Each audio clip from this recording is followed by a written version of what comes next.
So I was in conversation with a friend who lives and works in the US the other day, and we were talking about the pressure that he was under. I said, why are you under so much pressure? And he said, well, some of his colleagues, took breaks, they've been taking breaks, in the weeks leading up, and somehow he has to fill certain spaces. And I said, what sort of breaks are these? And he said, mental breaks for their mental health. And I was like, okay, what does that mean? Are they even fit to function? He said, no, they're good, but they just call in on a certain day and say, you know what, they can't come in because they need to attend to their mental well-being, their mental health. And I thought, oh my gosh, that's such a lazy excuse, just an excuse for people to be lazy. He laughed and said, well, yeah, people jump on it, but it's a real thing.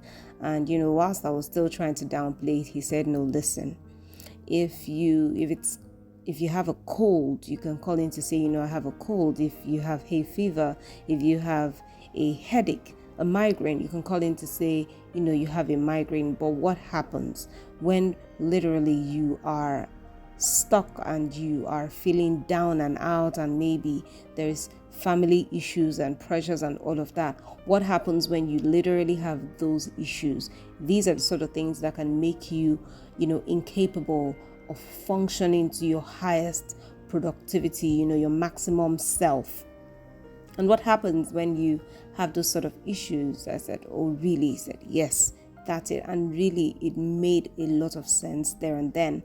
I've been coaching for some time, but, I never really thought about it in that sense that, yeah, you really need these breaks from work when you have these sort of issues. And I said, well, why not so? It's not so because we don't have a structure.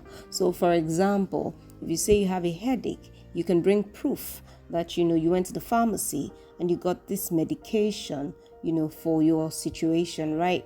If you have that, you can do that. But what happens really when the thing that matters the most, emotional issues can translate to physical illnesses and can just, it have a way of draining you, in every way and leading to, less productivity if it's not attended to in good time.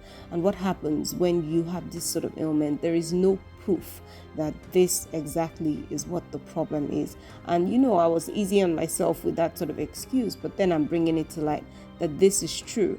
Everyone needs a coach. What really happens when you're in dire straits, in need of clarity, you're emotionally distressed, you have issues at home, with your spouse, with your children, with life in general, when you're at that crossroad, when you're getting into a new season of your life and you're in need of help to navigate? What happens when all these things you want to experience a career change, but you really just don't know how to? You want to go into retirement, but you really just don't know how to. You want to save up for whatever reason, but you really just don't know. What do you do in this time when your well-being is questioned? You need a coach. Everyone needs a coach. Everyone. To bring you up into the level where you want to be, to help you to gain clarity, to help you. This is the reason why you need a coach. I think another reason why it's not even so popular in this place where we are, in places like Nigeria, is because mental health is something that comes with a lot of stigma.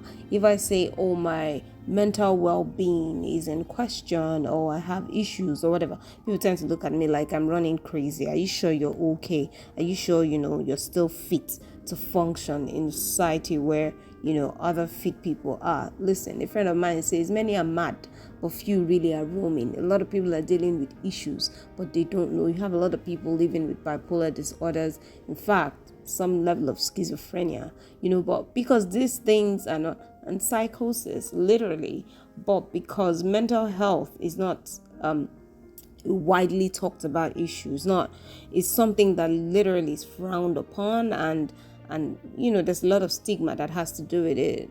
There's no such awareness, or there's no such we don't get the help that we need. And this is why I am here saying I can help you.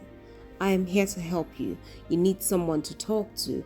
Just to talk to. You need someone to help you, to guide you, in the way that, you should go literally.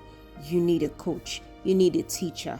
You need a guide. You need a counselor. You need counsel. You need therapy. You need all of that. I'm not a therapist. I'm a coach, but these are the things that come with coaching.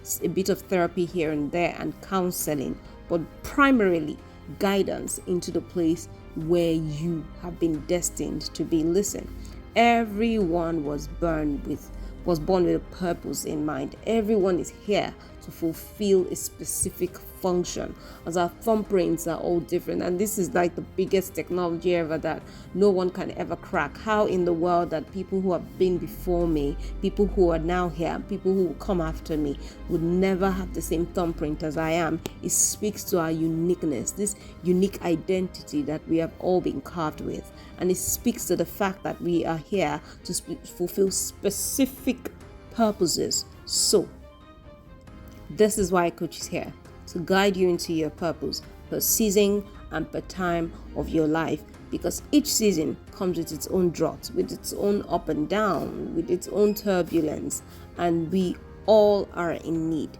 of guidance. I'm a Christian, and there is this scripture that really stands out to me each time I think of how we're here to help each other. It's in the book of James. It says that confess your faults one to another, pray for one another that you would find healing.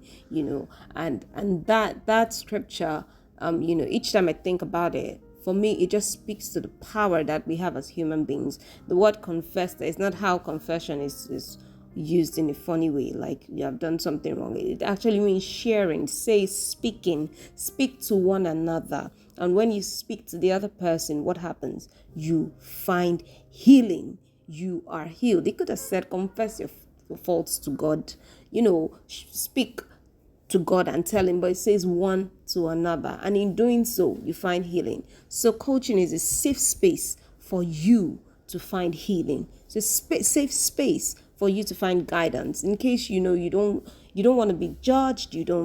Maybe the people around you don't seem to have the answers, or maybe you haven't seen them as maybe the people that can coach you. This is why I'm here, and I'm waiting to hear from you. Book a session with me today. I wish you well.